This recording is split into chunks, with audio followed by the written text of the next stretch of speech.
Welcome to the Property Talk, where we make sense of the real estate industry. My name is Christabel Musime, and I am your host. And on top with me is a familiar face, but every time I host this familiar face, we get into conversation, and my camera team is always telling me we are rolling out of time. Vincent, it's a pleasure to have you on set today. Always, Christabel. Thank you very much, and I'm here as usual. Get into the first question immediately. I'm sorry today I'm going to be reading because these are your questions. They are not mine. So first question says, everyone says location is everything, but is it really if the road to your property is impassable for 6 months? And this question, I think, came from the people from, we all know that direction, industrial area, Nalia, and that side. Yes. So is it really about location when the road to your property is impassable for the last 6 months? Thank you very much for having me again. Location is the definition for us for real estate. And we are saying that if you want to invest in real estate, the best bet is please don't miss the location. Yes. Now, location, of course, is a combination of issues. It is the road network, it is the water access, it is the power access, it is the elevation of that landscape. Is it on the top of the hill, it's on the valley, and all these kind of things.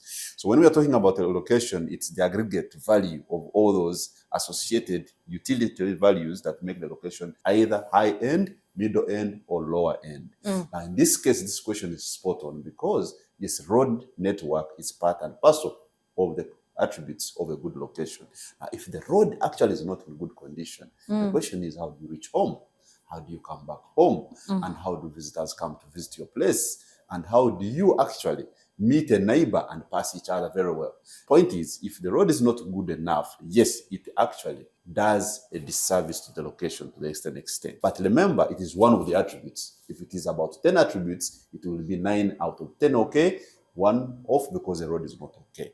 Now, the point here is roads must be done very well. Because for me, why it is important is even when we were growing up in our villages, first impression matters. When I'm coming to visit you, Christabel, I come from the front end of your house. Now, if I start from the road and the road is already cumbersome, so let us agree that actually roads are very important and maintenance, because there is one thing to do the road, but the maintenance aspect of it is what actually causes problems. Yes. So if I can say, yes, the road is very important, if it is not well done, yes, it devalues your location and therefore the value of the property. From your questions, I'm only going to take 2 questions and the rest will be an interaction with me and Mr. Vincent. So next question is, someone asked, they say property never depreciates, but have you seen some of these new buildings after the first rainy season? The point here is when we're talking about the depreciation of real estate as a value, we look at population.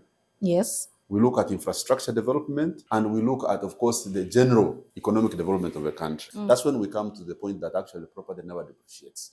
Let me tell you the truth is that over the period of time, world over, population has been going up in the whole world. It has not gone down.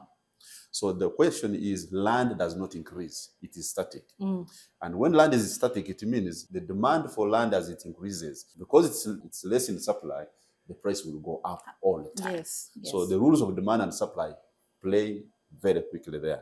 So the question is, depreciation, if it rains, that's an issue of just facelift. Paint wears off, probably there is a lot of road erosion, probably maybe you have some dirt coming into your walls. That does not depreciate the value of the property to a bigger extent. What you just need is an interior designer. In this case, Property Show also does some of that for you to come and say, how do we rethink of facelifting this property? It will just go up. But the whole structure, the shell of the building, the concrete, the whole columns remain intact. And that land does not actually depreciate.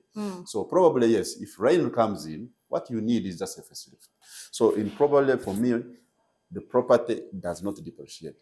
There are factors whereby property can depreciate, also not to a significant value. For example, if we play around with our peace, a country plunges into conflict. There is war. When there is war, everyone is running into refuge. So no one wants to come and buy a property. Or invest, yes. No one wants to invest. Unless the building has been actually even clustered into flames, the land remains. And we're always saying land is about 30% of the total value of the property. Yes. So the least you can save into that property is your 30%. So one of the things we should avoid in real estate is a disorganizing piece of a country. The other thing would be, for example, what happened in Spain, floods and all these kind of things, natural calamities. But even those, when they come, they will not wash away the land. They will wash away the property, but the land will remain. So for me, what is very important is peace is crucial. Security of a country is crucial to keep the property appreciating. Let us compare to other investment destinations which we talk about. Treasury bills, bonds, trust shares, funds, trust shares, funds, and yes. so forth. Yes. What happens, for example, when there is war? Businesses can go to zero. True. And for example, also for perpetuity and generational to come. Wealth, yes. Wealth. So I will leave this piece of land to my children leave it to their Their grandchildren, children. and the children leave it to their grandchildren.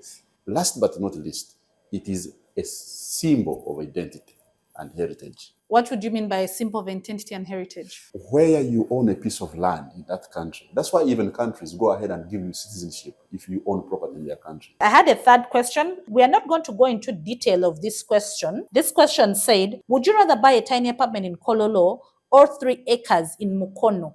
And why would you call either a good deal? In our conclusion remarks. I know it's a big question. It's a big one. Yes, but Yes. Thank you very much, Christabel. Again, location. I'll just summarize this into an example.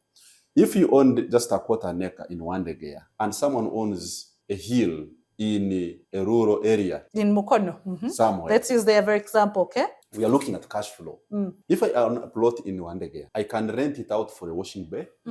I can actually just make it a place where people can come and play sports without actually even having to invest heavily in the land investing itself. in the land. Yes. Now tell me, your 3 acres in Mukono, what can you do with it without least investment in order for you to start earning? If you can answer that question, then you understand what I mean. Parting with Mr. Vincent, I have left you the question from Mr. Vincent himself. Thank you so much. It was a pleasure having you on set. Always, Christabel, and thank you very much for the listeners. And please send more questions. We are here to always give you information and probably also become better investors in the future.